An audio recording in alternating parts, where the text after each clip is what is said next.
सत कथा कह गले बीजेपी दल को मुस्लिम भोट केबे किसी मिले कामा करके दी चार जन 5,000 किए कोटी भोट देले सेटा तो हिसाब को निया जाए तेणु बाय एंड लार्ज देखिले मुस्लिम भोटर केबे बीजेपी की मिले नाही पश्चिम बंगर समान स्थिति एही निर्वाचन रे भी रहिबो बर्तमान से निर्वाचन लोकसभा निर्वाचन बर्तमान ओपिनियन पोल यदि आप देखिए बीजेपी और टीएमसी भितर मार्जिन ऑफ वोट्स 5% भितर बर्तमान अछि एक्जेक्टली सेटा मु कहया पई चाहूची पूर्व अपेक्षा स्थिति बदली छी बीजेपी गोटे से माने बीजेपी रे प्राणपण चेष्टा करूची किंतु गोटे बड़ कथा होची जदि एसआर जदि मुसलमान कर कट जाय जदि अनेक भाबचते किंतु बीजेपी रो वोट बस कहउतवा जो माने बांग्लादेश रो आछंती हिंदू पर्टिकुलरली संख्या बहुत कम बहुत बांग्लादेश रो हिंदू माइनॉरिटी नारे हमरो सेटू बहुत कम्युनिटी रो विशेष आर हिंदू मान गुटे मान होचंती रिजर्व कैटेगरी रो कोई पारंती आपण शेड्यूल कास्ट ओ संख्या आछे से गलातर सेई जो गलातर रो वोट देइतिले सेटा जेन्युइन नय बोली कि सहायता एथर करा दे एते बेसी नाही प्रोसेसटा भूल प्रोसेस एसआर जो प्रोसेस भूल प्रोसेस 2002 रे नहीं मु 2002 रे जाई नथला यार ए रबंकर ए मत सहित मु एकमत न तार एकमात्र कारण होला आगे आपण एसआईआर को चैलेंज करी पूरा सुप्रीम कोर्ट जाके गले। नमस्कार न्यूज रूम डिबेट को स्वागत करूची मु अभिन्न आशुतोष। पश्चिम बंगरे घड़ीके घोड़ा छुटुची गोटे पटे ममता बनर्जी निजर शक्ति प्रदर्शन करुवा बेले कले बळे कौशले बीजेपी बाजीमात करबा पई उद्यम करुची एटी प्रसंग अनेक रहिछि किंतु चेहरा सीमित रहिछंती गोटे पटे बीजेपी रो दिल्ली चेहरा आ गोटे पटे दीदींकर आंचलिक चेहरा एहाकु नै जेतेबेले प्रसंग भित्तिरे निर्वाचन हेबो सेतेबेले प्रकृत रे जनता काहाकु बाछिबे एठी जो सब मुद्दा उपस्थापन करा जाउछि से सब मुद्दार प्रभाव राजनैतिक दल गुड़िक उपरे केमिति पड़िबो ए संपर्क रे आलोचना करिबा आम सहित वरिष्ठ सांबादिक श्रीयुक्त राजाराम शतपथी सर उपस्थित अछंती आम सहित श्रीयुक्त रवि दास सर उपस्थित अछंती आलोचना करिबा तेबे श्रीयुक्त शतपथी गुरुत्वपूर्ण प्रसंग सब पश्चिम बंग निर्वाचन रे सामना को आसुछि सर एठी गोटे बड़ मुद्दा हैला एसआईआर प्रसंग एसआईआर को नै जेमिति दीदी एक्शन मोड को आसीथिले सतरे कोन एसआईआर भोट गणित को गोलमाल कर दबो देखो भोट गणित को गोलमाल करिबो कि न करिबो से तो पर कथा किंतु एसआईआर जो चलीची पश्चिम बंग रे सेतरे निश्चित भाव में जो माने सब ठीक लोक नुहंती वोटर होवा पई योग्य नुहंती से मानकर ना तो निश्चित भाव में कटि जिवो एवं घोषणा मध्ये हिसालान प्राय कोटिए पाखापाखि लोकंकर ना कटि जाइछि बोली कि घोषणा हिसालानी कथा होछि कोन कि आपनकर मन थिबो बिहार रे जेते बेले एसआईआर कार्यक्रम होउतला स्पेशल इंटेंसिव रिवीजन जोटा होउतला सेते बेले माने कहया को बोले ए एसआईआर माने होछि जो वोटर लिस्ट अछि तार आउरी कडाकडी जांच गोटे संशोधन करा जिवो सेही संशोधन तो सब निर्वाचन पूर्व किसी ना किसी कोड करा होता है एई किछि वर्ष अंतर रे आगुर मध्ये एसआईआर रे किछि वर्ष अंतर रे तो गोटे कडाकडी जांच करा जाय व्यापक संशोधन करा जाय सेति बेले आपनकर मन थिबो जे बिहार रे हेला बिहार रे आगुतरा इलेक्शन कमिशन कर दउतले काहे ना बिहार रो विधानसभा निर्वाचन थिला बोली कि सेते बेले मध्ये किछि पॉलिटिकल पार्टी रो नेता माने हो हल्ला करिया को चाहिले दिल्ली रे जाइकिरी से माने प्रेस कॉन्फ्रेंस करले बिहार रो किछि लोकन को नेकिरी सेठी सामाजिक सम्मेलन करिकिरी ताको आगे देखैले जे ई मानकर ना सब कटि जाइछि माने किंतु प्रकृत वोटर इत्यादि इत्यादि इलेक्शन कमिशन सब सुनिला परे आगे इलेक्शन कमिशन ताको प्रेस कॉन्फ्रेंस रे मध्ये कथा कहले आगे एसआईआर माने नय जे आमे खाली आपण मानकर वोट काटिया पे अछु कड़ाकड़ी जांच बेले जदि कहार किछि कटि जाइछि तांको एक नुए दुई निए अनेक बार सुयोग दिया जाउछि जे आपनकर ना जदि अन्याय भाव में कटि जाइछि बोली आपण भाबुचंती आपण निजे आगे कंप्लेन के करंतु आगे एवं गोटी फोरम रे कंप्लेन कर देले जे जदि सेठी आपनकर न्याय आपन को न मिलला जे बाट बंद हेला ता मध्ये नुए इलेक्शन कमिशन बारंबार एक कथा कहिसथि जे आपण बूथ लेवल स्तर रे कंप्लेन करि परिबे सुपरवाइजिंग लेवल करि परिबे कोर्ट कचेरी जाई परिबे बहुत प्रकार सुविधा अछि एक दुई रे ସମସ୍ତେ ଯୋଉ କମ୍ପ୍ଲେନ ସବୁ କରିଥିଲେ ନେତା ଆଜ୍ଞା ତାର ଉତ୍ତରରେ ଇଲେକ୍ସନ କମିଶନ କହିଲେ ବିହାରରେ ପ୍ରାୟ ସେତେବେଳେ 65 ଲକ୍ଷ ଖଣ୍ଡେ ଭୋଟର ଲିଷ୍ଟ କଟିଯାଇଛି ନା କଟି ଯାଇଛି ନା କଟି ଯାଇଥିଲା। ଇଲେକ୍ସନ କମିଶନ କହିଲେ ଆଜ୍ଞା ଯଦି ଏତେ ଲୋକଙ୍କର ନାଁ କଟିଗଲା ଏବଂ ତା ଦେହରେ ଇଲିଗାଲ ଉପାୟରେ କଟିଯାଇଛି ଆଜ୍ଞା ଜଣେ ହେଲେ ବି ଗୋଟିଏ ଲୋକ ବି କମ୍ପ୍ଲେନ କରିନାହିଁ। ସେ କହିଲେ ଏତେ ଲୋକଙ୍କର ନାଁ କଟିଗଲା ଏବଂ ଯେତେ ଲୋକ ଅଭିଯୋଗ କରୁଛନ୍ତି ଅନ୍ୟାୟ ଭାବରେ କଟିଗଲା ଆମେ ବାରମ୍ବାର ତାଙ୍କୁ କହୁଛୁ ଆପଣ କମ୍ପ୍ଲେନ କରନ୍ତୁ। ସିଏ କମ୍ପ୍ଲେନ ନ କରିକିରି ଆସିକିରି କହୁଛନ୍ତି ଯେ କଟିଗଲା ବୋଲିକିରି ଆମେ ସେୟା କହୁଛୁ ଆପଣ କମ୍ପ୍ଲେନ ଗୋଟିଏ କମ୍ପ୍ଲେନ କାହିଁକି ନ ସାର୍ ଆସିଲା? ଏଠି ମୋର ଗୋଟେ ଆପଣ ଯୋଉ ପ୍ରଶ୍ନଟି ପଚାରିଥିଲେ ପଶ୍ଚିମବଙ୍ଗ କଥା ପଶ୍ଚିମବଙ୍ଗରେ ସେଇଆ ହେଇଛି। ପଶ୍ଚିମବଙ୍ଗ ବାଂଲାଦେଶକୁ ଲାଗିଛି ଆଜ୍ଞା ମାଲଦା ଜିଲ୍ଲା ମଧ୍ୟ ସେଠି ପଶ୍ଚିମବଙ୍ଗରେ ଅନେକ ଜିଲ୍ଲା ଅଛି ଯୋଉଠି ଆପଣ ଦେଖିବେ ବାଂଲାଦେଶରୁ ଯୋଉମାନେ ସବୁ ପଶି ଆସିଛନ୍ତି ବା ଅନୁପ୍ରବେଶକାରୀ ଅଛନ୍ତି ସେମାନେ କାଳକ୍ରମେ ଭୋଟର ଆଇଡି କରିଦେଇଛନ୍ତି ଆଧାର କରିଦେଇଛନ୍ତି ଇଲେକ୍ଟ୍ରିକ ବିଲ୍ ଦଉଛନ୍ତି ସବୁ ତାଙ୍କ ନାଁରେ କରିଦେଇଛନ୍ତି ଏବଂ ସେମାନେ ପ୍ରକୃତରେ ଜେନୁଇନ ମାନେ କିଏ ଭୋଟର ହେଇପାରିବେ ଯିଏ ଭାରତର ପ୍ରକୃତ ଅଧିବାସୀ ନାଗରିକ ଯିଏ ପ୍ରକୃତ ଯିଏ ନାଗରିକ ସେଇ କେବଳ ଭୋଟ ଦେଇପାରିବେ। ଆପଣ ଏ ଦେଶରେ 50 ବର୍ଷ ରହିପାରନ୍ତି କିନ୍ତୁ ଆପଣ ଏ ଦେଶର ନାଗରିକ ବୋଲିକିରି ଯେ ପର୍ଯ୍ୟନ୍ତ ସ୍ୱୀକୃତି ନ ମିଳିଛି ଆପଣ ଏଠି ଭୋଟ ଦେଇପାରିବେ ନାହିଁ। ଇଏ ହଉଛି ନିୟମ ଏଇ ଗୋଟିଏ ନିୟମ ଆଉ ଦ୍ୱିତୀୟ ନିୟମ କିଛି ନାହିଁ। ପଶ୍ଚିମବଙ୍ଗରେ ଏମାନେ କହୁଛନ୍ତି ଆଜ୍ଞା ଆମର ଆଧାର କାର୍ଡ ଅଛି ଆମର ଆଜ୍ଞା ଇଲେକ୍ଟ୍ରିସିଟି ବିଲ୍ ଆଧାର କାର୍ଡ କାହାକୁ ମିଳିବ ଯିଏ ନାଗରିକ ହେଇନଥିବ ତାକୁ କଣ ଆଧାର କାର୍ଡ ଶୁଣନ୍ତୁ ଆଜ୍ଞା ଏ ନିୟମ ଅଛି କିନ୍ତୁ ସେଇ ଜାଗାରେ ଆମର ଦେଶଟା ଯାକ ଏତେ ଫାଙ୍କା ଆପଣ ଚାହିଁଲେ ବି କାଲି ସକାଳେ ଆଧାର କାର୍ଡଟେ କରିଦେଇ ପାରୁଛନ୍ତି ଆପଣ ଭୋଟର ଲିଷ୍ଟରେ ନାଁ ଚଢେଇ ଦେଇ ପାରୁଛନ୍ତି ମଧ୍ୟ ଏସଆଇଆର ହେଲା ବୋଲି ସିନା ଧରା ପଡିଲେ ନହେଲେ ଭୋଟର ଲିଷ୍ଟରେ ନାଁ ବି ଚଢେଇ ଦେଇ ସେମାନଙ୍କୁ ଆମେ ନାଗରିକ କହିବା ନା ଅଣନାଗରିକ କହିବା ନାଇଁ, ଯାହା ପାଖରେ ଆଧାର କାର୍ଡ ଅଛି ଭୋଟର କାର୍ଡ ଅଛି ନାଗରିକର ପରିଚୟ କଣ ଦେବେ ସେମାନେ ନା ନା ନାଗରିକର ପରିଚୟ ଅଛି ତାର ନିୟମ କାନୁନ ଗୋଟେ ଲମ୍ବା ନିୟମ କାନୁନ ଅଛି। କଣ ସେ ପରିଚୟ ନାଇଁ ନାଇଁ ଦେଖନ୍ତୁ ମୁଁ ହଠାତ୍ ଦେଇଛି ଆପଣଙ୍କୁ ତ ନାଗରିକ ହବାର ପରିଚୟଟା କଣ ବୋଲିକିରି ସେ ଲମ୍ବା ଚିଠା ମୁଁ ଆପଣଙ୍କ ପାଖରେ ପଢୁନି କିନ୍ତୁ ନାଗରିକ ହବା ପାଇଁ ଯୋଉ ବ୍ୟବସ୍ଥା ଅଛି ଯୋଉ ପଏଣ୍ଟ ସବୁ ଅଛି କ୍ରାଇଟେରିୟନ ଅଛି ଆପଣ ଯଦି ସେ କ୍ରାଇଟେରିୟନ ଫୁଲଫିଲ ନ କରୁଛନ୍ତି ଆପଣ ଯଦି କହୁଛନ୍ତି ମୋର ଆଧାର କାର୍ଡ ବେସିସ ରେ ଆପଣ ନାଗରିକ ଆଧାର କାର୍ଡ ବେସିସ ରେ ଆପଣ ଭାରତର ନାଗରିକ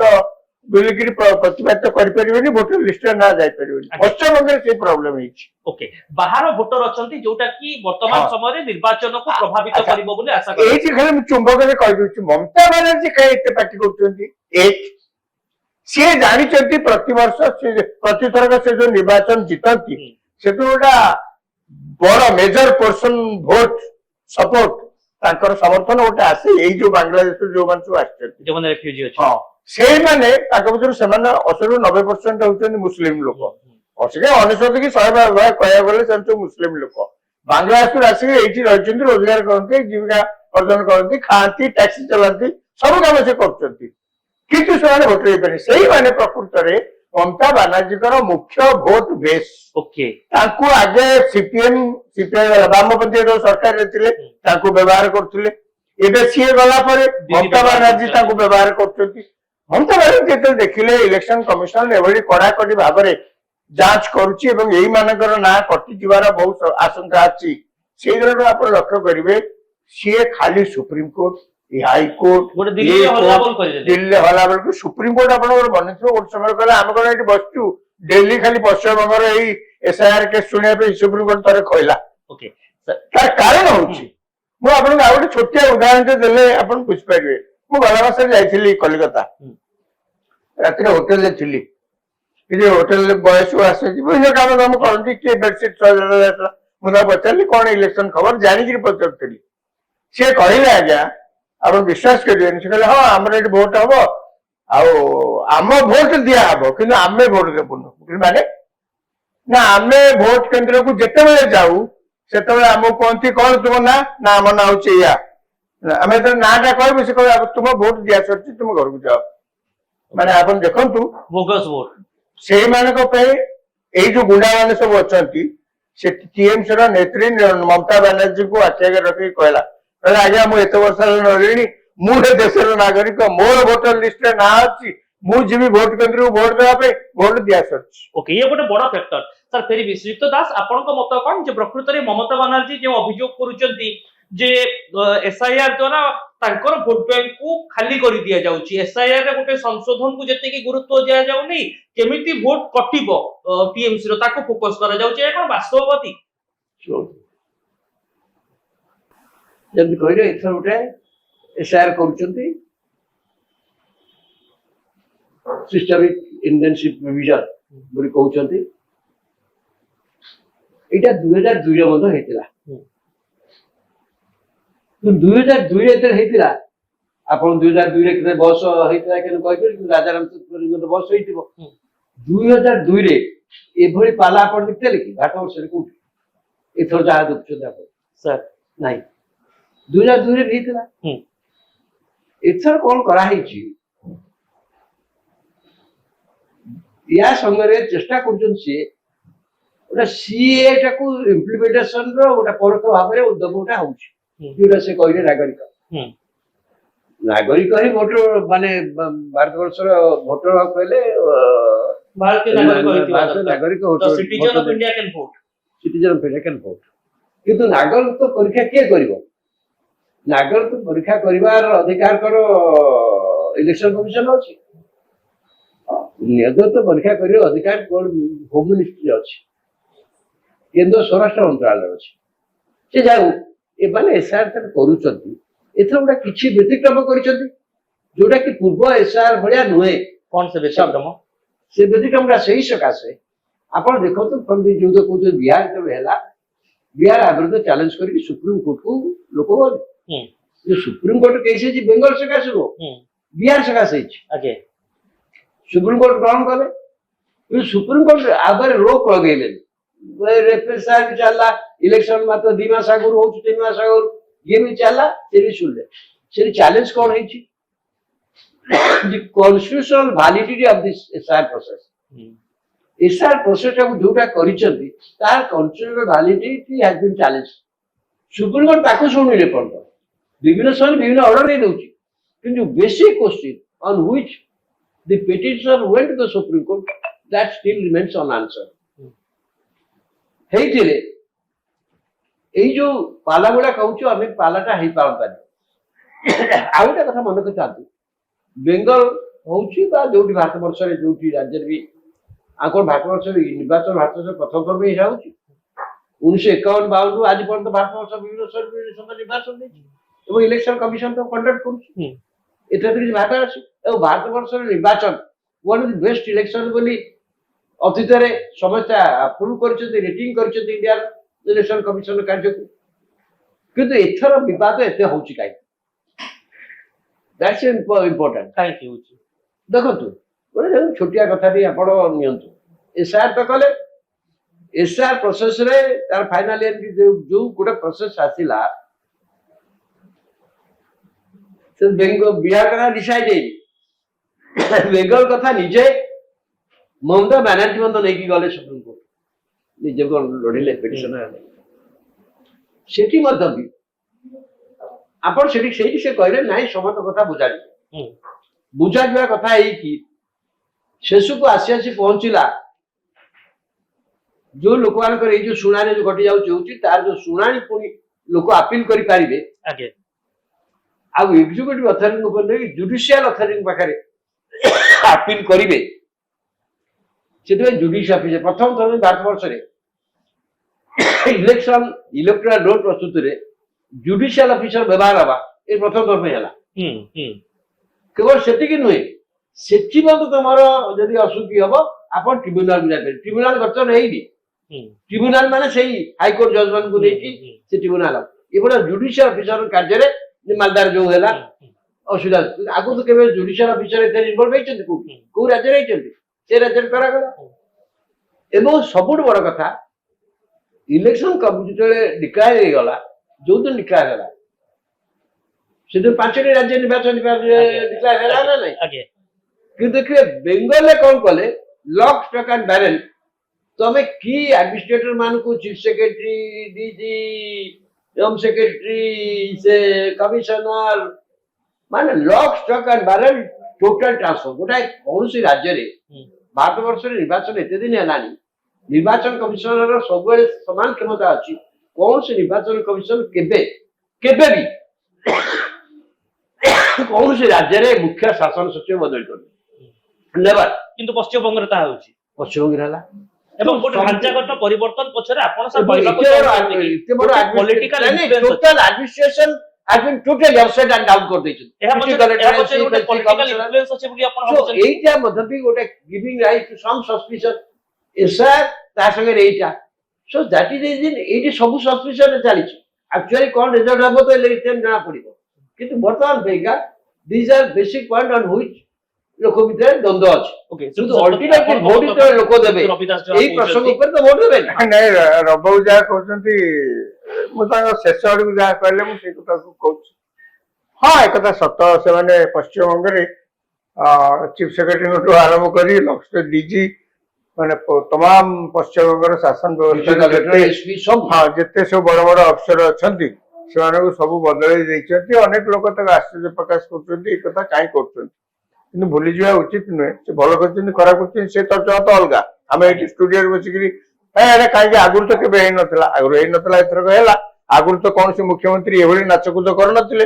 ଆଗରୁ ତ କୌଣସି ମୁଖ୍ୟମନ୍ତ୍ରୀ କି ଆପଣ ଦେଖିବେ ରେଡ୍ ହଉଛି ଗୋଟେ ଜାଗାରେ ମୁଖ୍ୟମନ୍ତ୍ରୀ ସେଠି ଯାଇକି ଫାଇଲ ଛଡେଇ ଆଣୁଛନ୍ତି। କୋର୍ଟ ଆପଣ ଦେଖିଛନ୍ତି ସେଥିରେ ଅନ୍ୟମାନେ କଣ କହିଲେ, କୋର୍ଟ ବି କଣ କହିଲା, କହିଲେ ଆପଣ ଗୋଟେ ଚେୟାରରେ ବସିଛନ୍ତି, ସେ ଗୋଟେ କନଷ୍ଟିଟ୍ୟୁସନାଲ ଚେୟାର, ଗୋଟେ ସାମ୍ବିଧାନିକ ପଦବୀରେ ଆପଣ ଅଛନ୍ତି, ଆପଣ ମୁଖ୍ୟମନ୍ତ୍ରୀ, ଆପଣ ଯିବେ ନା କୋଉଠି ରେଡ୍ ହେଇଛି ତା ଭିତରେ ପଶି ଯିଏ ରେଡ୍ କରୁଛନ୍ତି ସରକାରୀ ଅଫିସର କରୁଛନ୍ତି ତାଙ୍କଠୁ ଆପଣ ଫାଇଲ ଛଡେଇକିରି ଆଣିବେ? ଆପଣ କଣ ପାଇଁ ସେଠି ଯାଇଥିଲେ? ଆଉ କିଏ ହେଇଥିଲେ ଆଜ୍ଞା ଆପଣ ସାଙ୍ଗେ ସାଙ୍ଗେ ବନ୍ଧା ହେଇକିରି ହାଜତକୁ ଯାଇଥାନ୍ତେ। ସେ ରାଜ୍ୟର ମୁଖ୍ୟମନ୍ତ୍ରୀ ଆଉ ତାଙ୍କ ଭାଗ୍ୟ ଭଲ ଯେ ଇଲେକ୍ସନ ଆସୁଛି ଆଙ୍କୁ ଗିରଫ କରିଦେଲେ। ସେ ଗୋଟେ ବିରାଟ ସେ ଯାଇଥିଲେ ସେଇଥିପାଇଁ, ସେ ଉଦ୍ଦେଶ୍ୟରେ ସେ ଯାଇଥିଲେ ଯେ ମତେ ଗିରଫ କରିଦେବେ ଏମିତିଆ ଗୋଟେ ବେଆଇନ କାମ ମୁଁ ଯଦି କରେ ଆଉ ଗିରଫ କରିଦେଲେ ସାରା ପଶ୍ଚିମବଙ୍ଗରେ ସେ ଗୋଟେ ନାଟକ ଏତେ ଜୋର କରିବେ ଏମିତି କେନ୍ଦ୍ର ସରକାର ଆମକୁ କରିଦେଲେ ସେମିତି କରିଦେଲେ ଏଇ ନାଟକ କରିବା ପାଇଁ ସେ ଯାଇଥିଲେ। ଆପଣ କୁହନ୍ତୁ ଠିକ ଅଛି ଆପଣ ଯାହା କହୁଛନ୍ତି ଯେ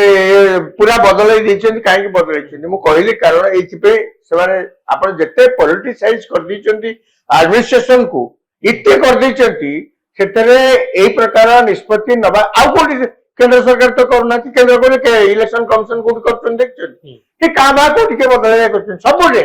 ଆଜ୍ଞା ଇଏ ଦେଖେ ପଶ୍ଚିମବଙ୍ଗର ଶାସନ ବ୍ୟବସ୍ଥାଟାକୁ ଏମିତି କରିଦେଇଛନ୍ତି କଳୁଷିତ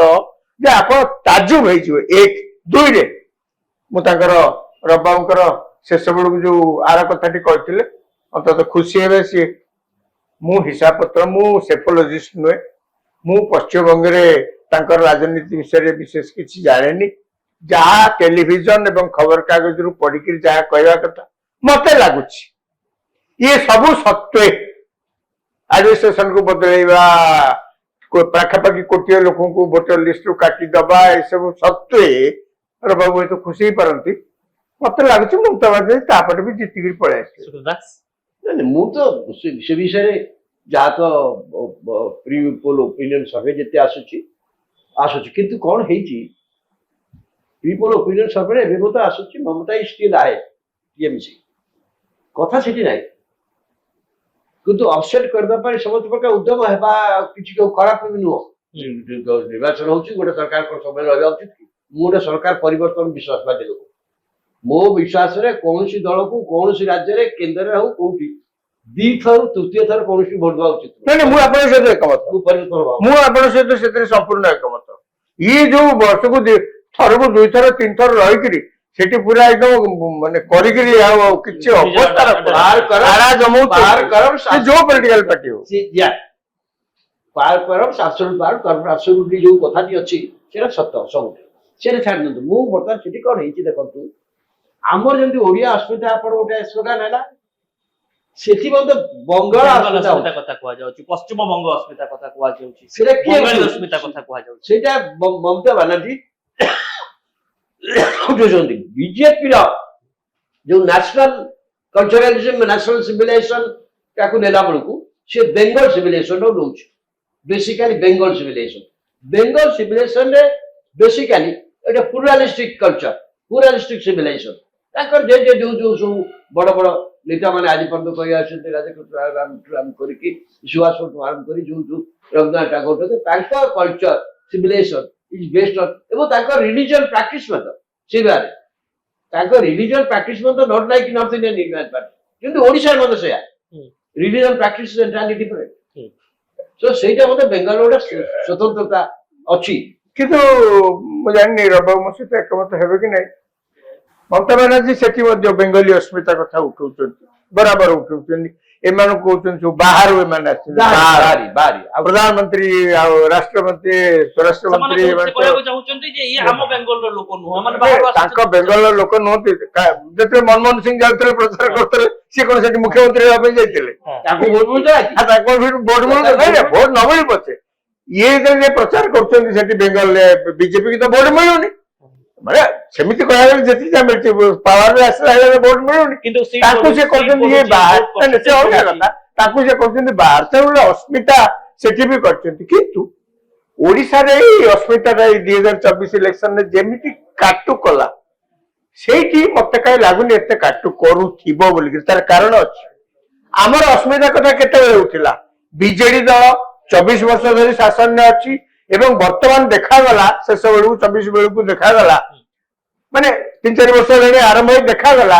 ଯେ ମୁଖ୍ୟମନ୍ତ୍ରୀ ଆଉ କୁଆଡେ ଯାଉନାହାନ୍ତି ଘରେ ବସିଛନ୍ତି କବାଟ କିଳିକିରି ତାଙ୍କ ତରଫରୁ ତାଙ୍କର ଜଣେ ପ୍ରକ୍ସି ମୁଖ୍ୟମନ୍ତ୍ରୀ ସିଏ ପୁଣି ଓଡିଆ ଲୋକ ନୁହନ୍ତି ସିଏ ତାମିଲନାଡୁର ଲୋକ ତାମିଲ ଲୋକ ସିଏ ଏଠି ଆସିକିରି ଚାରିଆଡେ ବୁଲିକିରି ମୁଁ ମୁଖ୍ୟମନ୍ତ୍ରୀଙ୍କ ପ୍ରତିନିଧି କହିକିରି ଚାରିଆଡେ ବୁଲିଲା ବେଳେ ବିଜେଡି ଦଳର ବିଧାୟକ ଏବଂ ମନ୍ତ୍ରୀ ମାନେ ମଧ୍ୟ ସେମାନେ ପ୍ରମାଦ ଗଣିଲେ କହିଲେ ଆଜ୍ଞା ଇଏ କିଏ ଆମ ନେତା ନବୀନ ପଟ୍ଟନାୟକ ଇଏ କିଏ ତେଣୁ ଏହାର ସୁଯୋଗ ନେଇ ବିଜେପି ଏ ଅସ୍ମିତା କଥା ବାହାର କଲା ଯୋଉଟା କି ସବୁ ଆଡକୁ ସୁହାଇଲା ଏବଂ କ୍ଲିକ୍ କଲା ବେଙ୍ଗଲରେ କଣ ନରେନ୍ଦ୍ର ମୋଦି ପ୍ରଚାର କରୁଛନ୍ତି ମାନେ କଣ ସିଏ ଜିତିଲେ ପାର୍ଟି ମୁଖ୍ୟମନ୍ତ୍ରୀ ହେବେ ନା ଅମିତ ଶାହ ମୁଖ୍ୟମନ୍ତ୍ରୀ ହେବେ ତାହେଲେ କିଏ ହେବେ ତାହେଲେ ତାଙ୍କର ସେଠି ଅସ୍ମିତାଟାକୁ ଯୋଉଭଳି ଭାବରେ ମମତା ବାନାର୍ଜୀ କହୁଛନ୍ତି ଯେ ବିଜେପି ବାହାର ବାହାର କଣ ସିଏ ନ୍ୟାସନାଲ ସିଭିଲାଇଜେସନ ନ୍ୟାସନାଲ ହଁ, କିନ୍ତୁ ସିଭିଲାଇଜେସନ ବେଙ୍ଗଲ ଆଞ୍ଚଳିକ ମୁଦ୍ଦା କଥା କହୁଛନ୍ତି ରିଜନାଲି ସେ ତାକୁ ଏକଦମ ପୁରା ଏକଦମ ହଁ ସିଏ ତାକୁ କହୁଛନ୍ତି ଚାରିଆଡେ ବୁଲିକିରି କିନ୍ତୁ ହଁ ଖାଲି ସେତିକି କହୁନାହାନ୍ତି ଗୋଟେ ସଭାରେ ମୁଁ ଦେଖିଲି ମମତା ବାନାର୍ଜୀ କହୁଛନ୍ତି ମୁଁ ମଧ୍ୟ ହିନ୍ଦୁ ଘରର ଝିଅ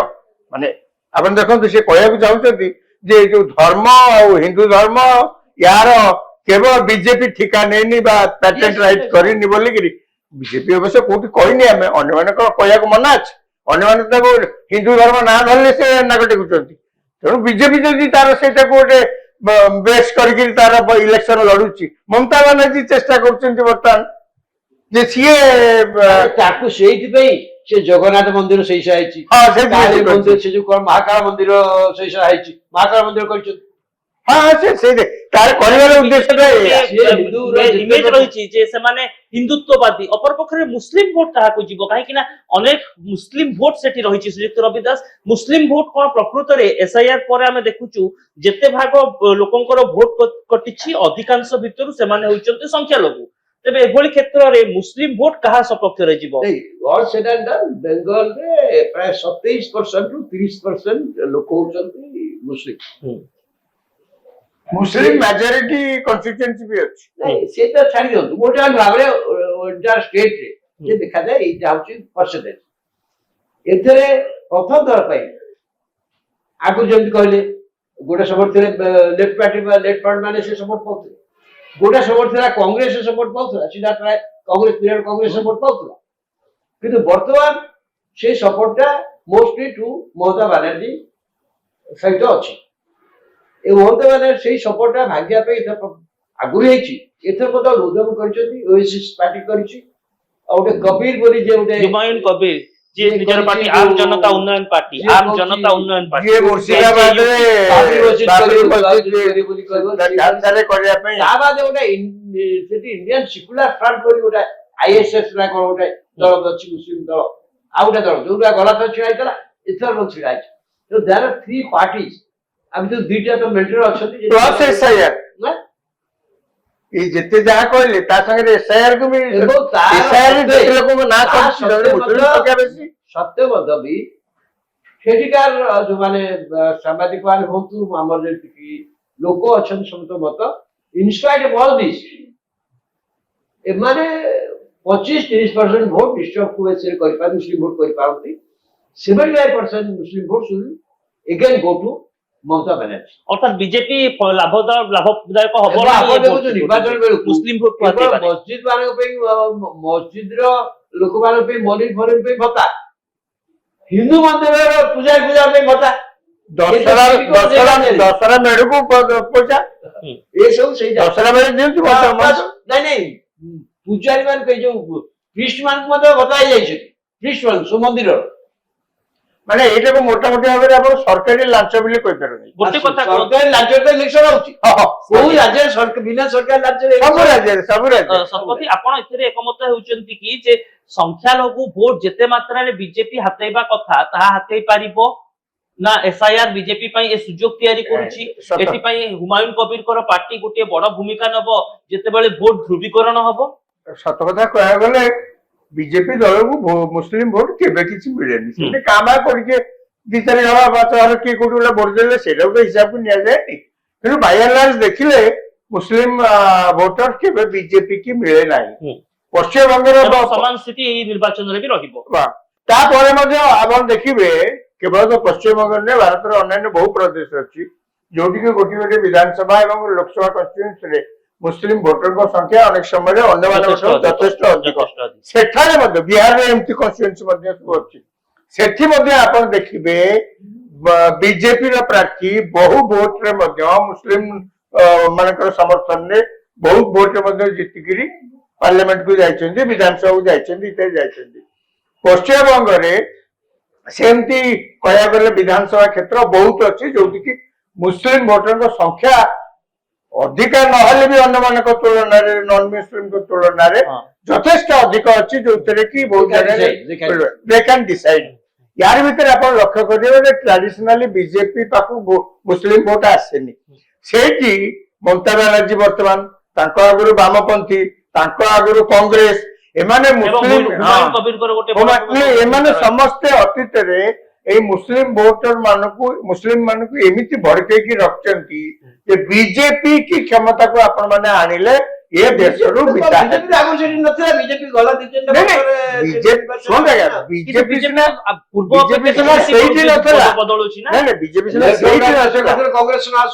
ପୁଣି ଇଏ ଚାହୁଁଥିଲେ ଆପଣ ଗୋଟେ କଥା କୁହନ୍ତୁ ନା, ବିଜେପିର ସ୍ଥିତିରେ ସେଠି ସୁଧାର ଆସୁଛି ଯେତେବେଳେ ଓପିନିୟନ ପୋଲ୍ ଆସୁଛି ସେତେବେଳେ ଗୋଟିଏ ୟାର ପୂର୍ବ ବିଧାନସଭା ନିର୍ବାଚନ ଆପଣ ଦେଖୁଛନ୍ତି ବିଜେପି କେତେ ଭୋଟ ପାଇଥିଲା। ମୁଁ କହୁଛି ଏକ୍ଜାକ୍ଟଲି ବର୍ତ୍ତମାନ ସେ ନିର୍ବାଚନ ଲୋକସଭା ନିର୍ବାଚନ ବର୍ତ୍ତମାନ ଓପିନିୟନ ପୋଲ୍ ଯଦି ଆପଣ ଦେଖିବେ ବିଜେପି ଆଉ ଟିଏମସି ଭିତରେ ମାର୍ଜିନ ଅଫ ଭୋଟ୍ସ 5% ଭିତରେ ବର୍ତ୍ତମାନ ଅଛି। ଏକ୍ଜାକ୍ଟଲି ସେଇଟା ମୁଁ କହିବା ପାଇଁ ଚାହୁଁଛି, ପୂର୍ବ ଅପେକ୍ଷା ସ୍ଥିତି ବଦଳିଛି। ସେମାନେ ବିଜେପି ପ୍ରାଣପଣେ ଚେଷ୍ଟା କରୁଛି। କିନ୍ତୁ ଗୋଟେ ବଡ କଥା ହଉଛି ଯଦି ଏସଆଇଆର ଯଦି ମୁସଲମାନଙ୍କର ଯଦି କଟି ଯାଇଛନ୍ତି ଅନେକ ଭାବୁଛନ୍ତି, କିନ୍ତୁ ବିଜେପିର ଭୋଟ ବେଶ କହୁଥିବା ଯୋଉମାନେ ବାଂଲାଦେଶରୁ ଆସିଛନ୍ତି ହିନ୍ଦୁ ପର୍ଟିକୁଲାରଲି ସଂଖ୍ୟା ବହୁତ କମ, ବାଂଲାଦେଶର ହିନ୍ଦୁ ମାଇନରିଟି ଆମର ସେଠୁ ବହୁତ କମ୍ୟୁନିଟିର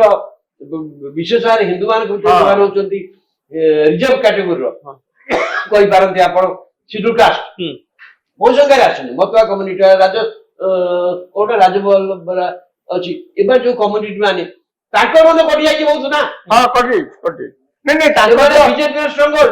ତାଙ୍କର କଟିଯିବା ସ୍ୱାଭାବିକ ଏଇଥିପାଇଁ ଯେ ସିଏ ଭାରତରେ କେତେବେଳେ ନଥିଲେ, ସିଏ ପାର୍ଟିସନ ବେଳୁ ସିଆଡେ ଅଛନ୍ତି ହିନ୍ଦୁ, କିନ୍ତୁ ସିଆଡେ ଅଛନ୍ତି ଗଲାଥର ଭୋଟ ଦେଇଥିଲେ। ସେଇ ଗଲାଥର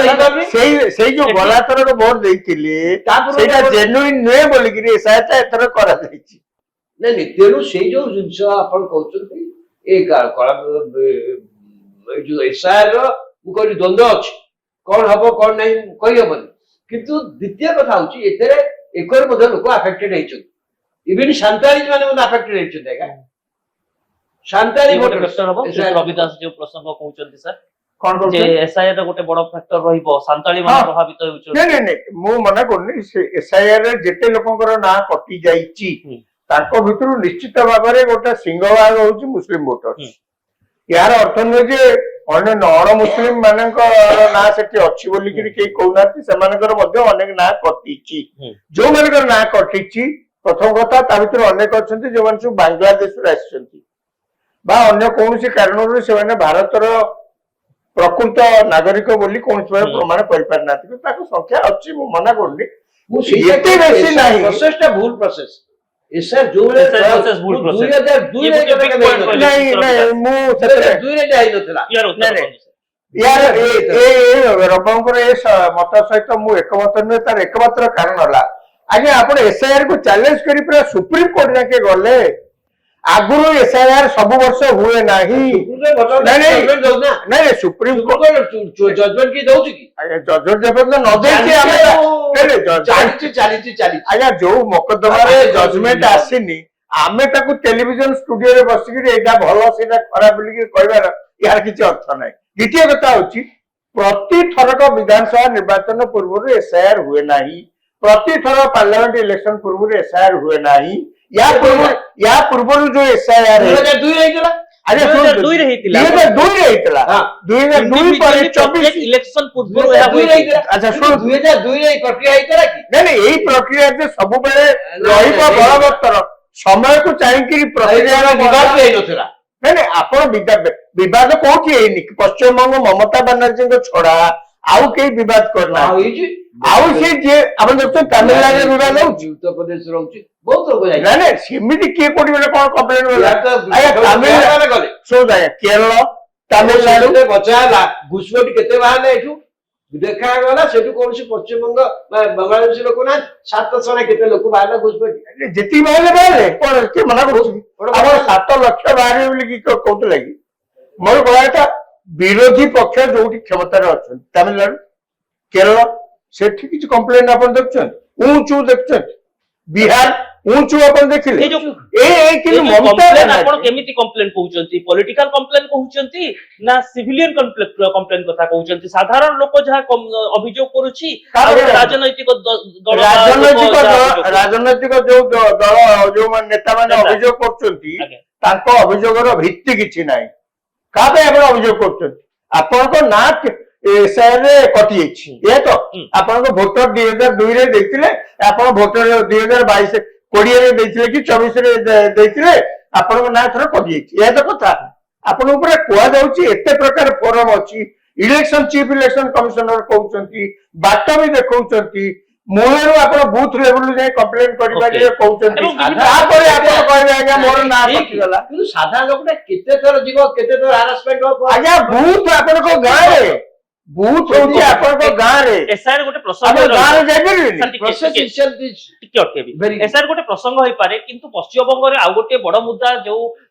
ଯୁବ ଭୋଟର ଅଛନ୍ତି ଯୋଉମାନେ ଯୁବପିଢି ଅଛନ୍ତି ସେମାନେ କହୁଛନ୍ତି ତାହା ହେଉଛି ବିକାଶ ହୋଇନାହିଁ କାହାର ବିକାଶ ହୋଇନାହିଁ ଭିତ୍ତିଭୂମିର ବିକାଶ ହୋଇନାହିଁ ଆଜି ମଧ୍ୟ ହେଲ୍ଥ ବ୍ୟବସ୍ଥା ସେତିକି ସୁଧାର ଆସିନାହିଁ ଗୋଟେ କଲୋନିଆଲ ଶାସନ ଥିଲା ଆମେ ଛୋଟବେଳେ ଯେତେବେଳେ ଜିକେ ବହି ପଢୁଥିଲୁ ଆମେ ମହାନଗର କହିଲେ କଲିକତାକୁ ବୁଝୁଥିଲୁ କିନ୍ତୁ ଆଜି ଦେଖନ୍ତୁ କଲିକତା ଲୋକ ଆସି ଓଡିଶାରେ ହେଲ୍ଥ ପାଇଁ ନିର୍ଭରଶୀଳ ଆଜି ୟୁନିଭର୍ସିଟି ଶିକ୍ଷାରେ ସେମାନେ ଓଡିଶା ଉପରେ ନିର୍ଭରଶୀଳ ଆପଣ ଗାଁ ଗହଳି ବୁଲି ଆସନ୍ତୁ କେଉଁଠି ଫେରିବାଲା ଅଛନ୍ତି କେଉଁଠି ରାଜମିସ୍ତ୍ରୀ ଅଛନ୍ତି ସବୁଠି ବେଙ୍ଗଲୀ ଲୋକ ଭରି ହୋଇ ରହିଛନ୍ତି ସେଠି ନିଯୁକ୍ତି ନାହିଁ ସେଠି ପ୍ରକୃତରେ ସାଧାରଣ ଭିତ୍ତିଭୂମିର ବିକାଶ ନାହିଁ ଏକଥା ସତ କି ଶ୍ରୀଯୁକ୍ତ ରବି ଦାସ ନାଇଁ ଆମର କୋଉ ନିଯୁକ୍ତି ଅଛି କି ଆମର କୋଉ ବେଙ୍ଗଲ କଣ୍ଟେକ୍ସଟ କୁ ଆସନ୍ତୁ ବେଙ୍ଗଲ କଣ୍ଟେକ୍ସଟ ମୁଁ ଆପଣଙ୍କୁ ପଚାରୁଛି ବେଙ୍ଗଲ ଏଇଟା ବେଙ୍ଗଲ ଯୋଉଠି ଥିଲା ଭାରତବର୍ଷର ଯେତେ ରାଜ୍ୟ ଅଛନ୍ତି ଗୋଟେ ଏକଥା ସମୟରେ ନମ୍ବର 3-4 ରାଜ୍ୟ ଭିତରେ Bengal was being consider naturally ଆମର ସେତେବେଳେ ସ୍ୱାଧୀନ ସଂଗ୍ରାମରେ କୁହାଉଥିଲା ଯାହା ବେଙ୍ଗଲ ଆଜି କାଲି ଯାହା ଭାରତ ଚିନ୍ତା କରେ ଆଜି ବେଙ୍ଗଲ ଚିନ୍ତା କରେ ପରେ ଦେଶ ଚିନ୍ତା କରେ ଏଇଭଳିଆ ସ୍ଥିତି ସିଭିଲାଇଜେସନ ଏଡୁକେସନ ସବୁଥିରେ ସେମାନେ ଆଗରେ ଗୋଟେ କଲୋନିଆଲ ସିଭିଲାଇଜେସନ ସେଠି ଥିଲା ଗୋଟେ ସଭ୍ୟତା ସେଠି ତିଆରି ହେଇଥିଲା ସେ ପଛକୁ ନିଶ୍ଚିତ ଭାବରେ ଆସିଛନ୍ତି ସବୁ କେବଳ ଆସିନାହାନ୍ତି ତାଙ୍କର ସେଇଟା ବହୁତ ତା ପଛରେ କରନ୍ତି trade union politics infrastructure industrial infrastructure ଭିତ୍ତିଭୂମିଟାକୁ ନଷ୍ଟ କରିଛନ୍ତି ଏଗୁଡ଼ା ହେଇଛି କିନ୍ତୁ ଆ ଭିତରେ ଯଦି ଯିବେ ବେଙ୍ଗଲ ଆଜି ମୋମେଣ୍ଟ ମୁଁ ଭାବୁଛି ବେଙ୍ଗଲର ମୁଁ ଆଗରୁ ଯାହା ଯାଇଛି ବର୍ତ୍ତମାନ ଯିବେ କଲିକତା ସହରରୁ କ୍ୱାଇଟ୍ ଲିଭେବୁଲ ଆଉ ଏତେ କଷ୍ଟକର ଜୀବନ ନାହିଁ ଆପଣ ଫ୍ଲାଇଓଭର ହେଇକି ଗୋଟେ ଡିଫରେଣ୍ଟ ଏବେ ଯାଇଥିଲେ ରାଜାରାମ ବାବୁ ଦେଖିଥିଲେ ବର୍ତ୍ତମାନ ଡିଫରେଣ୍ଟ ସିଚୁଏସନ ସତରେ ବଦଳି ଯାଇଛି କଲିକତାର ଚେହେରା କଲିକତା ହେଲା ପରେ ପୁରା ବଦଳି ଯାଇଛି କଲିକତା କୋଲକାତା ହେଲା ପରେ କି ହଉ ଆଉ ମମତା ବାନାର୍ଜୀ 2 ଟର୍ମ ରହିଲେଣି ସେଠି ମୁଖ୍ୟମନ୍ତ୍ରୀ 3 ଟର୍ମ ଏଇ ଯୋଉ ଏଥରକ ଜିତିଲେ 2014 ଚତୁର୍ଥ ସେ ଆସିବେ ମୋର କହିବା କଥା ଯେ କଲିକତା ସହର ନିଶ୍ଚିତ ଭାବରେ ଆଜିକା ଦିନରେ କଲିକତା ସହରକୁ କୁହାଯାଉଛି ପୁରା ଫ୍ଲାଇଓଭର ସିଟି। ହଁ ଫ୍ଲାଇଓଭର ସିଟି କାହିଁ କୁହାଯାଉଛି ନା କଲିକତା ସହରରେ ସତରେ ଗଳି ଭିତର ଦେଇକିରି ଆପଣ ଚେଷ୍ଟା କଲେ ବି ଚାଲିକି ଯିବା କଷ୍ଟ। ଫ୍ଲାଇଓଭର ହେଇଗଲା ପରେ କଲିକତା ସହର ଭିତରେ ଆପଣ ଗୋଟେ ଜାଗାରୁ ଆଉ ଗୋଟେ ଯିବା ପାଇଁ ବାଟ ଯାହା କହନ୍ତି ଏକଦମ ପରିଷ୍କାର ହେଇଯାଇଛି। ଆପଣ କହୁଛନ୍ତି ତାପରେ ମଧ୍ୟ ଅଛି। ଭିଡ ହଉଛି ମନା କରୁନି, କିନ୍ତୁ ବହୁତ ତାଙ୍କର ଯୋଉ ଇଣ୍ଟରନାଲ ଟ୍ରାନ୍ସପୋର୍ଟ ସିଟି ଭିତର ଯୋଉ ଟ୍ରାନ୍ସପୋର୍ଟ ସେଥିରେ ଇମ୍ପ୍ରୁଭମେଣ୍ଟ ବହୁତ ହେଇଛି। ଏକ ଦୁଇରେ ଶିଳ୍ପ କଥା ଯୋଉ ଆପଣ କହୁଛନ୍ତି ପଶ୍ଚିମବଙ୍ଗରେ ମମତା ବାନାର୍ଜୀ ଆସିଲା ପରେ ସେ ତ ଖାଲି କଳି କଲେ କେନ୍ଦ୍ର ସହିତ, ସେ ଲେଫ୍ଟନାଣ୍ଟ ଗଲାଣି। ହଁ ସେ ଲେଫ୍ଟନାଣ୍ଟ ବେଳକୁ ଗଲାଣି। ମୁଁ ନିଜେ ଯାଇଛି, ମୋର ମନେ ଅଛି କଲିକତାରେ ଥିଲାବେଳେ ମୁଁ ଗୋଟେ ଟ୍ୟାକ୍ସିରେ କୁଆଡେ ଯାଉଥିଲି, ମୁଁ ଗୋଟେ ଟ୍ୟାକ୍ସି ବାଲା କହିଲି, ସେ କହିଲା ସାର୍ କୁଆଡେ ଯିବା? ମୁଁ କହିଲି ମତେ ସହର ତଳ ଅଞ୍ଚଳକୁ ଚାଲ ଯିବା ନା କୁଆଡେ? ମୁଁ ତୋର ଯିଆଡେ ଇଚ୍ଛା ହଉଛି ଚାଲ, ମୁଁ ଦେଖିବାକୁ ଚାହୁଁଛି ଗାଁ ଗଣ୍ଡା ଟିକେ ଦେଖିବାକୁ ଚାହୁଁଛି। ସେ ମତେ ନେଇକିରି ଗଲା ବହୁତ ଜାଗାରେ ମତେ ଦେଖେଇଲେ ଗାଁ ଗୁଡା ସବୁ ଘର ଗୁଡା ସବୁ ପୋଡିକିରି ବିଭିନ୍ନ ଜାଗାରେ ଅଛି। କହିଲେ ଏଗୁଡା ସବୁ ସିପିଏମ୍ ବାମପନ୍ଥୀ ବାଲା ଯେତେବେଳେ ଶାସନରେ ଥିଲେ ଏ ଜାଗା ଆକ୍ୱାର କରିବା ପାଇଁ ଲୋକଙ୍କୁ ଏଠୁ ଭଗେଇବା ପାଇଁ ତାଙ୍କ ଘର ସବୁ ପୋଡିକି ରଖିଛନ୍ତି। ଆକୁ ସେମିତି ରଖାଯାଇଛି। ମମତା ବାନାର୍ଜୀ ଆକୁ ଦେଖେଇ ଭୋଟ ପାଇକିରି ଆସିଛନ୍ତି। ସେ ମତେ କହିଲେ ଆପଣ ଦେଖନ୍ତୁ କିଭଳି ଭାବରେ ଲୋକଙ୍କୁ ସେତେବେଳେ ମାନେ କହିବାକୁ ଗଲେ ଏକ ପ୍ରକାର ସେତେବେଳେ ସେ ସ୍ଥିତି ଥିଲା, ବର୍ତ୍ତମାନ ସ୍ଥିତିରେ ମମତା ବାନାର୍ଜୀଙ୍କ ବେଳେ ଆପଣ ଭାବନ୍ତୁ ବଢିଲାଣି। କିନ୍ତୁ ମମତା ବାନାର୍ଜୀ ମଧ୍ୟ କୌଣସି ଗୁଣରେ ସେଇ ବାମପନ୍ଥୀ ଯୋଉ ପ୍ରକାର ଚାଲିଥିଲା ଗୁଣ୍ଡାଗିରି, ଏ ସରକାରରେ ମଧ୍ୟ ଗୁଣ୍ଡାଗିରି କିଛି କମ ନୁହେଁ। କିନ୍ତୁ କେତେ ଗୁଡାକ କ୍ଷେତ୍ରରେ ଆମେ ଆପଣ ମଧ୍ୟ ନିଜେ ଦେଖିପାରିବେ ଯେ କେତେ ଗୁଡାକ କ୍ଷେତ୍ରରେ ପଶ୍ଚିମବଙ୍ଗ ନିଶ୍ଚୟ କିଛିଟା ଇମ୍ପ୍ରୁଭ କରୁଛି। ଯଥା ସେ ଆଳୁ ପଠେଇଲେ ଆମେ ଖାଉଛୁ, ସେ ଗେଣ୍ଡୁ ଫୁଲ ପଠେଇଲେ ଆମ ଠାକୁର ପୂଜା ହଉଛନ୍ତି। କିନ୍ତୁ ପଶ୍ଚିମବଙ୍ଗ କଣ ପାଉଛନ୍ତି ଏଠି ପ୍ରଶ୍ନ? ଆପଣ ଆଳୁ ବିକିକିରି ପଇସା ପାଇବେ? ସତରେ ଲୋକଙ୍କର ଲାଇଭଲିହୁଡ ରେ ଗୋଟେ ପରିବର୍ତ୍ତନ ପରିବର୍ତ୍ତନ ଶୁଣନ୍ତୁ, ସେ ଅସଲ କଥା ଦେଖନ୍ତୁ, ସେ ରାଜ୍ୟରେ ଯେମିତି ଅନ୍ୟ ସବୁ ରାଜ୍ୟରେ ଦେଖି ଯୋଉଠି ନିର୍ବାଚନ ହଉଛି, ୱିମେନ୍ ଭୋଟର ଭିତରେ ଟିକେ ମେଜର ଟୁୱାର୍ଡସ୍ ବିଜେପି ଆପଣ ଦେଖିବେ ବହୁତ ରାଜ୍ୟରେ ହେଇଯାଉଛି, ହଉଛି ସବୁ ନିର୍ବାଚନ। କିନ୍ତୁ ବେଙ୍ଗଲ ହଉଛି ଗୋଟେ ରାଜ୍ୟ ଦେଖାଯାଉଛି ଯୋଉଠିକି ବର୍ତ୍ତମାନ ଯେମିତି କହିଲେ ମୁସଲିମ ମାନଙ୍କର ଅଧିକ ମତ ପ୍ରତି ରହୁଛି, ୱିମେନ୍ ମାନଙ୍କର ଭୋଟ ଆଜି ପର୍ଯ୍ୟନ୍ତ ମମତା ବାନାର୍ଜୀ। ଓକେ ସାର୍, ସମୟ ଶେଷ ହୋଇଛି। ମୁଁ ଲାଷ୍ଟ କମେଣ୍ଟ ସାର୍ ଆପଣଙ୍କୁ ଜାଣିବା ପାଇଁ ଚାହିଁବି, ଆପଣ ନିଜେ କୋଲକାତା ଭିଜିଟ ର ଆପଣ ନିଜ ଏକ୍ସପିରିଏନ୍ସ କହୁଥିଲେ, ଯଦି ଶ୍ରୀଯୁକ୍ତ ରାଜାରାମ ଶତପଥୀଙ୍କୁ ଆଜି ଏହି ମଞ୍ଚରୁ ପଚରାଯାଏ ଯେ ଆପଣ ପଶ୍ଚିମବଙ୍ଗ ଫଳାଫଳକୁ କେମିତି ଦେଖୁଛନ୍ତି, କିଏ ଜିତିବ, ଗୋଟିଏ ଧାଡିରେ ଏକଦମ ଗୋଟିଏ ଧାଡିରେ କିଛି ସମୟ ପୂର୍ବରୁ ମୁଁ ଆପଣଙ୍କୁ ସ୍ପଷ୍ଟ ଭାବରେ କହିଥିଲି, ମୁଁ ପଶ୍ଚିମବଙ୍ଗରେ ସେଠିକାର ରାଜନୈତିକ ସ୍ଥିତି କେବେ ଅନୁଧ୍ୟାନ କରିନି। କିନ୍ତୁ ଆପଣ ଯାଇଥିଲେ ନା? ମୁଁ ଯାଇଥିଲି ଏୟାରପୋର୍ଟ ରୁ ଟ୍ୟାକ୍ସି ରେ ଯିବା ଭିତରେ ଏସବୁ କରିବା ଭିତରେ ବହୁତ ଲୋକ ଯେତିକି ଯାହା ପାରେ ପଚାରିଛି। ତାପରେ ବି ମୋର କାହିଁକି ଗୋଟେ ମୁଁ ଭୁଲ ପ୍ରମାଣିତ ହେଇପାରେ ଲାଗୁଛି। ସବୁ ଚେଷ୍ଟା ସତ୍ତ୍ୱେ ମମତା ବାନାର୍ଜୀ ଆସି ଯାଇପାରନ୍ତି। ସାର୍ ଆପଣଙ୍କ ମତ କଣ? ଦିଦିଙ୍କୁ ହରାଇବା ପାଇଁ ବିଜେପି ର ଯୋଉ ପ୍ଲାନ ତାଙ୍କ ସପକ୍ଷରେ ଅଛି, କିନ୍ତୁ ବିଜେପି ର ପ୍ରଭାବ ବଢିବ କି ନାହିଁ? ବିଜେପି ପୋଲାରାଇଜ ହେଇଯାଇଛି ନା ଇଲେକ୍ସନ। ଆପଣ ଦେଖିବେ, ମୁଁ ଦେଖୁଛି ସମ୍ପୂର୍ଣ୍ଣ କଂଗ୍ରେସ ଅଛି, ଧ୍ରୁବୀକରଣ, ରାଜନୈତିକ ଧ୍ରୁବୀକରଣ, ମୁସଲିମ ପାର୍ଟି ଅଛନ୍ତି, କିନ୍ତୁ ଅଲ୍ଟିମେଟଲି ଇଲେକ୍ସନ ହବ। It will be polarise election. ଗୋଟିଏ ପଟେ ଦିଦିଙ୍କ ଦବଦବା, ଗୋଟିଏ ପଟେ ଭୋଟର ଧ୍ରୁବୀକରଣ କଥା, ଏସବୁ ଭିତରେ ୱେଷ୍ଟବେଙ୍ଗଲ ଜନତା କାହାକୁ ବାଛୁଛନ୍ତି? ଦିଦିଙ୍କ ଦମ କେତେ ସାମ୍ନାକୁ ଆସୁଛି ଏବଂ ବିଜେପି ପଦ୍ମ ପୋଖରୀରେ କେମିତି ଆଗକୁ ବଢୁଛି? ବିଜେପି ର କୌଣସି ପରିବର୍ତ୍ତନ ଆଖି ଦୃଶ୍ୟ ହେଉଛି କି 2026 ନିର୍ବାଚନରେ? ତାକୁ ଅପେକ୍ଷା ରହିବ। ବହୁତ ବହୁତ ଧନ୍ୟବାଦ ଶ୍ରୀଯୁକ୍ତ ଶତପଥୀ ଆପଣଙ୍କର ଆଲୋଚନା ପାଇଁ। ସାର୍ ଆପଣଙ୍କୁ ଧନ୍ୟବାଦ ଆମ ସହିତ ସାମିଲ ହୋଇଥିବା ଯୋଗୁଁ। ଶ୍ରୀଯୁକ୍ତ ରବି ଦାସ ଆପଣଙ୍କୁ ମଧ୍ୟ ବହୁତ ବହୁତ ଧନ୍ୟବାଦ। ନ୍ୟୁଜ रूम को आम सोशल मीडिया साइट यूट्यूब और फेसबुक रे लाइक करंतु, आम वीडियो को शेयर करंतु, आ गुरुत्वपूर्ण कथा हला चैनल को सब्सक्राइब करंतु, आ कमेंट बॉक्स रे निजर मतामत निश्चित लिखंतु। रहुछि, नमस्कार।